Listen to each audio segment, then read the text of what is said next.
What if the nightmare wasn't over? What if the rage that nearly ended humanity is just sleeping beneath the surface? After almost 3 decades of silence, it's back.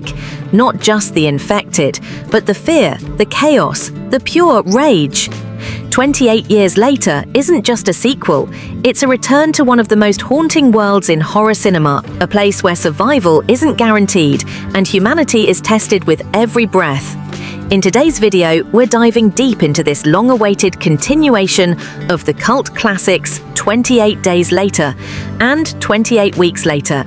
You'll discover the hidden story behind the film's creation, why it took over 17 years to make, and what makes this new chapter more disturbing than ever before. We'll break down the plot without spoilers, explore the characters, tone and themes, and reveal lesser-known facts, including surprising connections, eerie real-world inspirations, and how this movie quietly sets up a shocking new trilogy. If you're a fan of gripping horror, twisted dystopias, and storytelling that cuts deep, you're in the right place. So grab your headphones, stay sharp, and don't blink, because the rage has evolved. Welcome to Movies Review, your home for dark cinema breakdowns and film deep dives.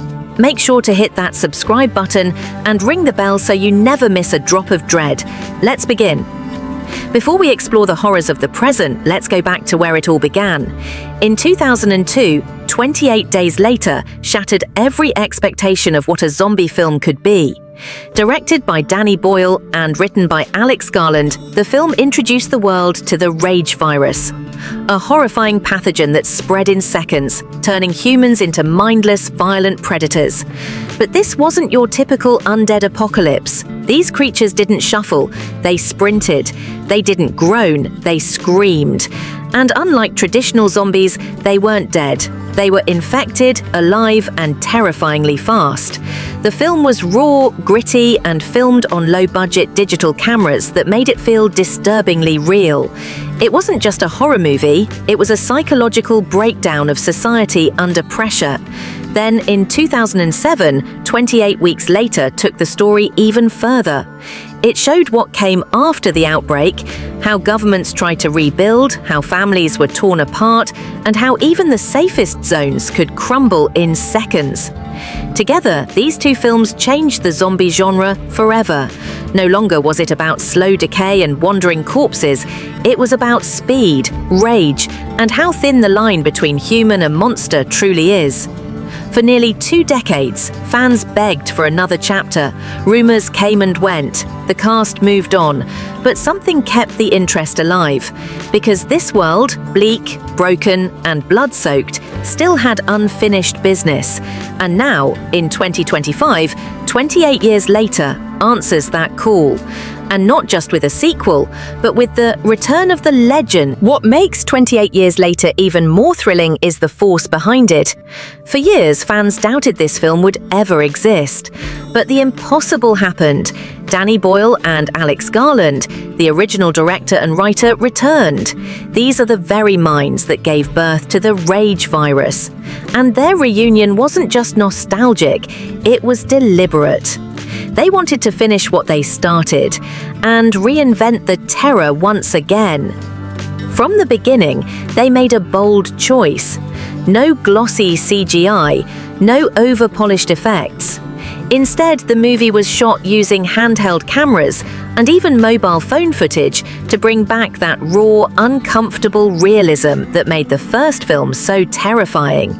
You don't watch 28 Years Later, you feel it. Like you're right there, breathing in the tension. The buzz around the movie was electric. When the project was announced, horror fans lit up social media. Interviews revealed cryptic details, teaser posters gave away almost nothing, and yet the excitement kept growing. Why? Because we weren't just getting a sequel, we were getting the beginning of a new trilogy. Yes, you heard that right. 28 Years Later is just the first in a planned 3-part saga. The second installment, rumored to be titled 28 Months Later, Bone Temple, is already completed. This means we're not just revisiting this nightmarish world, we're diving deeper into it than ever before.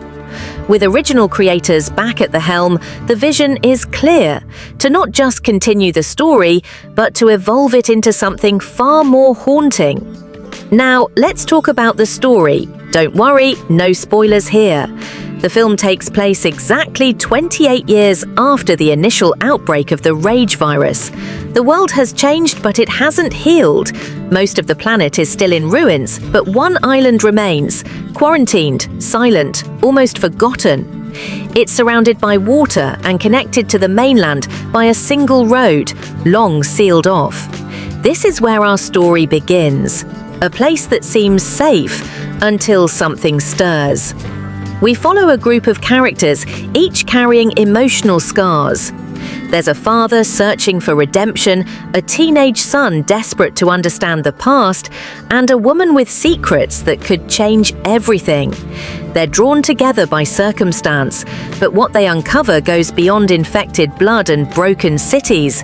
It touches on something even more dangerous: human desperation. What makes this setup chilling is the unpredictability.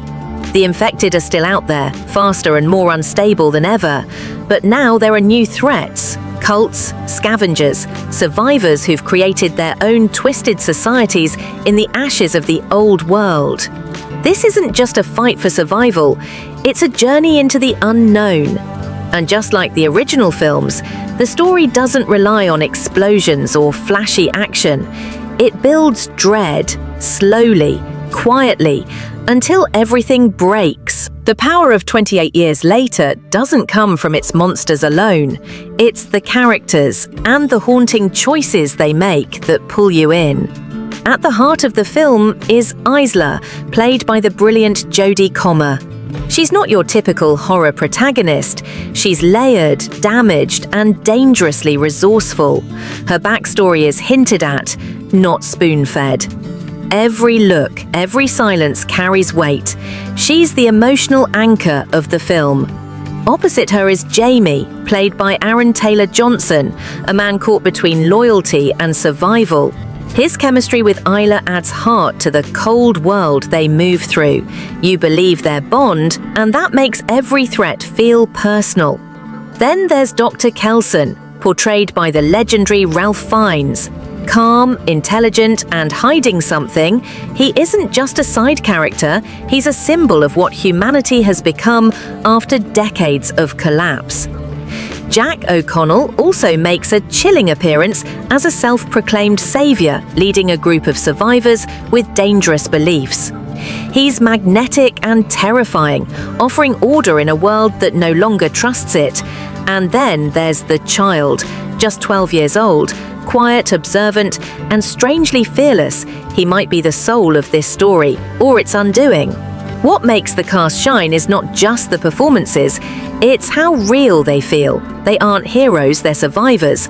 And in this world, that's the scariest thing to be. From the very first frame, 28 years later grabs you by the spine and never lets go. The tone of this film is dark, not just visually but emotionally. It's a world of shadows, ruins, and cold wind whispering through empty buildings. But it's also grounded, rooted in the real. There's no flashy apocalypse here, no heroes in capes or overblown violence. Instead, everything feels disturbingly close to home. What stands out most is the film's atmosphere. It's quiet, heavy, and full of tension. Silence isn't used to relax the viewer, it's a warning. You find yourself leaning forward, listening, expecting something to break that stillness at any moment. That's when the film hits you, not always with violence, but with dread.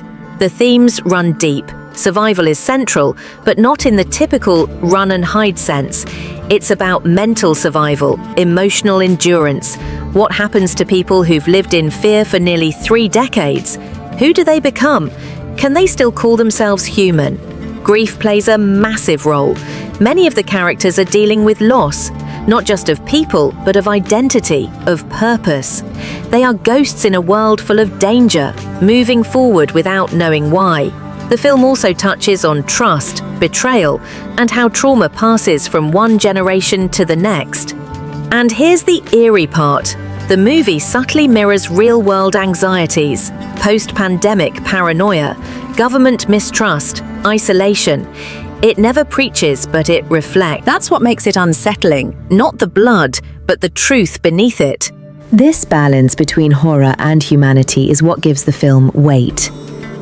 It's not just about the infected, it's about the infection inside us all. Danny Boyle returns with a vengeance.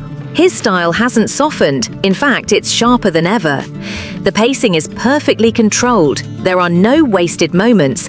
Every shot has purpose, every silence has meaning. The result? A film that feels alive and constantly on edge. One of the most impressive achievements is how the movie builds suspense. It doesn't rely on cheap jump scares or loud sounds.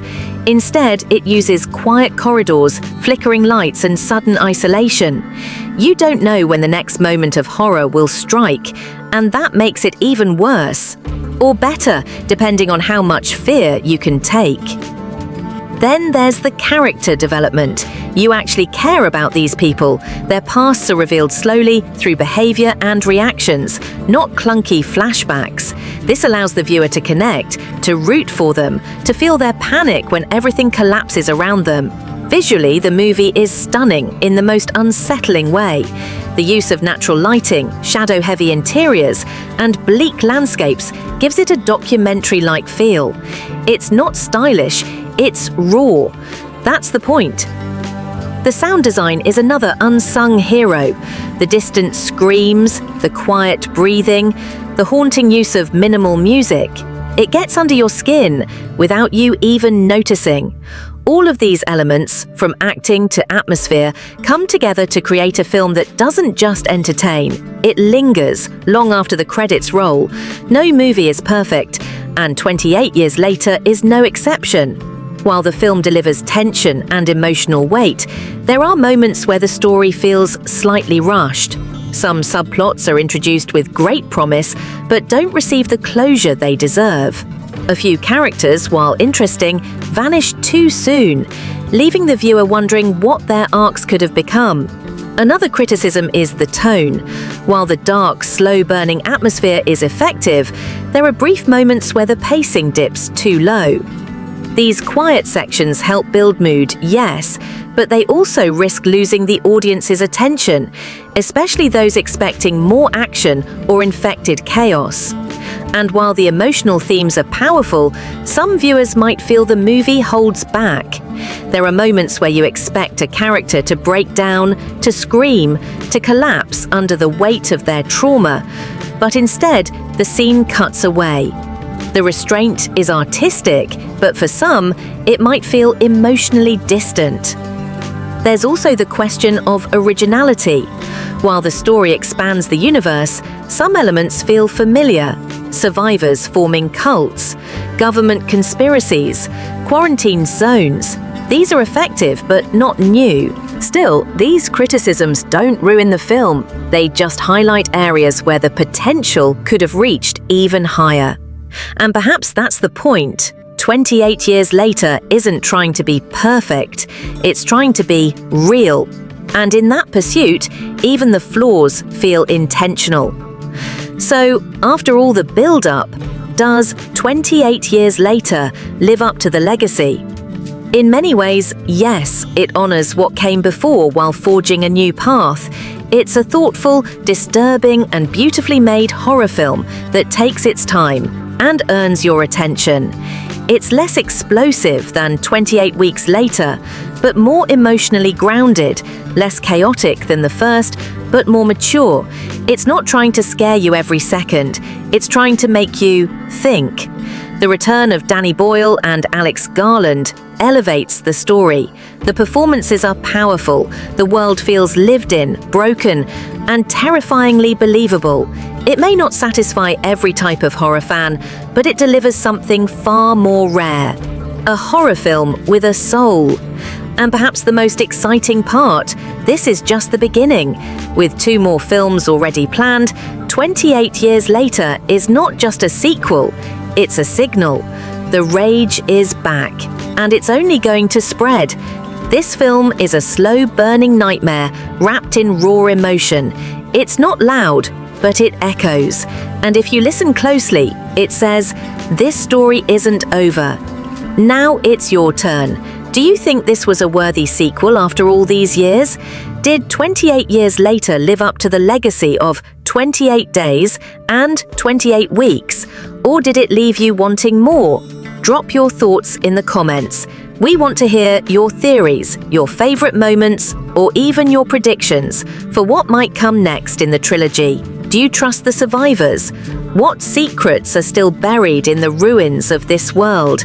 And if you're craving more, stay tuned. Our next video will dive deep into the hidden details and twisted theories behind this movie, including a few you might have missed completely. If you enjoyed this breakdown, make sure to like this video. It really helps the channel. And if dark cinema, suspenseful storytelling, and deep movie analysis is your thing, subscribe to Movies Review and hit the bell icon so you never miss a moment of the madness. Until next time, stay alert, stay alive, and remember, rage never dies.